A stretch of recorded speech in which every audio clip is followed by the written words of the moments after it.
What is going on here? The Bitcoin bulls are back. Yeah. Look, yesterday CME Bitcoin futures, $1.2 billion in volume.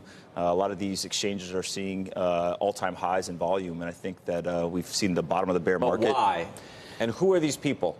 Yeah, I think there's two things. So one, definitely institutions are starting to come in. You see Fidelity announcing that they're going to start their custody and trading backed, set the deadline for July. But retail also is coming in, right? And I think what you're seeing is two things. One, it's a very scarce asset. We're about a year out from the halvening, so it's going to get about half as scarce in the monetary schedule. That sounds really exciting.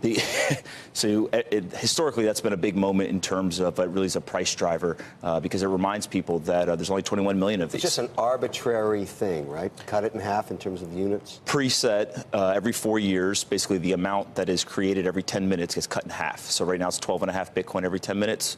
In May 2020, it'll get cut to 6.25. So if you believe in scarce assets, that's a big moment, and we're about a year out from that. And then the other thing I'd say is I think that the trade war actually has a little bit to do with it, right? This idea that we're watching, essentially a trade war play out on Twitter. You look at a non-sovereign currency, and I think that there's some kind of safe haven. Flip that around, though. If this trade war gets solved, does Bitcoin go down? It could, right? I think that the big thing here is if you look at the macro trend, Bitcoin has seen 3 drawdowns over 80% in its lifetime, in the last decade, but it is the best performing asset. And one of the corollaries I draw is if you look at Amazon stock, right? So Amazon's drawn down over 90% twice. The intra-year drawdown is over 30% on average, right? So it's a pretty volatile stock in that sense.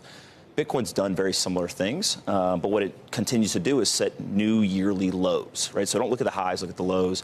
And again, it's just supply and demand. If you have a scarce asset and demand increases. Mr. Wonderful thinks it's worthless. Well, He called it garbage this morning. I want to explore the idea. Yeah, I did say that. I want to explore the idea that there's nothing here except raw speculation. No different than when I go to Las Vegas and put my money on black or red on a roulette wheel, because where is the intrinsic value inherent in deploying real capital? Let's talk real money here, and putting it into Bitcoin as a storage of value. I get gold. For 2,000 years, including the Romans, they saw value in owning that as an asset class. Tell me why this, which is basically a digital game, that's the way I look at it, has any intrinsic value. When people actually put real money into this, they make no interest, they can't pay their taxes with it, the regulators don't like it, which is always a problem for compliance. And where's the long-term value? Just this idea that they're going to cut the number of units in half, sounds such a scam.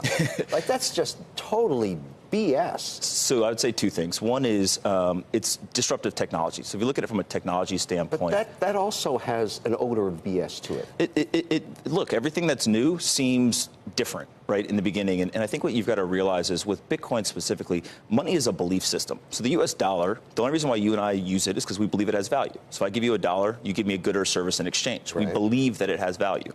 Bitcoin has value because two people who exchange it believe it has that value. And what we're seeing is the volume, right? Look at people using it. That's ultimately what matters. What about all the other crypto crap? There's lots of other coins. I believe Bitcoin is the king and is going to stay the king for a very long time. So I taught a class at Harvard 18 months ago that young people in that class challenged me. I put $100 into something called Coinbase, which is a wallet thing.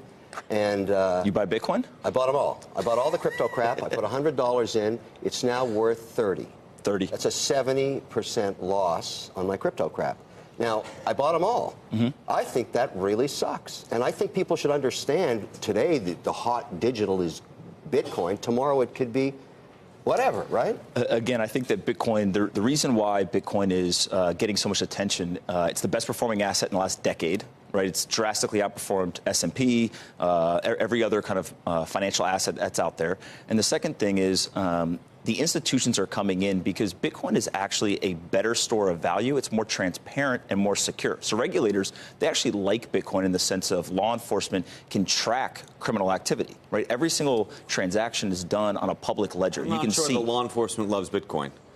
I've interviewed a DA agent who came on, and they would love for criminals to use Bitcoin over U.S. dollars and cash, right? It's much more traceable. And so what law enforcement is saying is they want these digital currencies used, Bitcoin specifically, because of the public nature of the transactions, easier to track the criminal activity. After the fact? After the fact, yeah, of course. Well, U.S. dollars, you can't track it before or after. Last time this had a big run up to 20,000 and people started talking about assets with it, the SEC was handing out subpoenas like birthday cards. They were doing it for the ICOs. So ICOs are essentially people who took the concept of a blockchain or a cryptocurrency token, and they're using it for fundraising for companies. And so you can imagine if you go out and solicit funds from investors and you do nefarious things, the SEC cares and they want to come talk to you. That was basically fraud. I mean, you're talking about instances of fraud. And the fact of the matter is Bitcoin has been acting pretty well in respect to the recent bad news hitting the sector. We had a hack of Binance, and then we also have the New York AG bringing charges against Tether and Bitfinex, and the coin has done Melissa, if it's a real currency, well. Why can't I pay my taxes with it? You Why can. would the IRS take it? You can. In the state of Ohio, they accept Bitcoin as for taxes,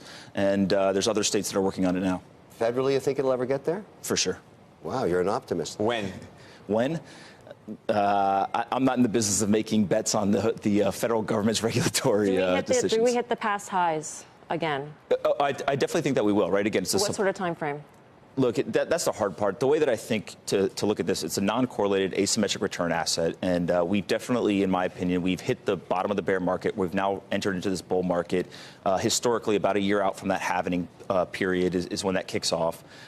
It wouldn't surprise me if we enter kind of a 2 to 3 year bull market now. And 20,000, I think, will be a blip on the radar, just like previous past highs were. Only Bitcoin, Bitcoin. No other crypto crap. I'm not here to talk about anything else but Bitcoin. It seems you would think that if it's all boats would rise in this tide of crypto.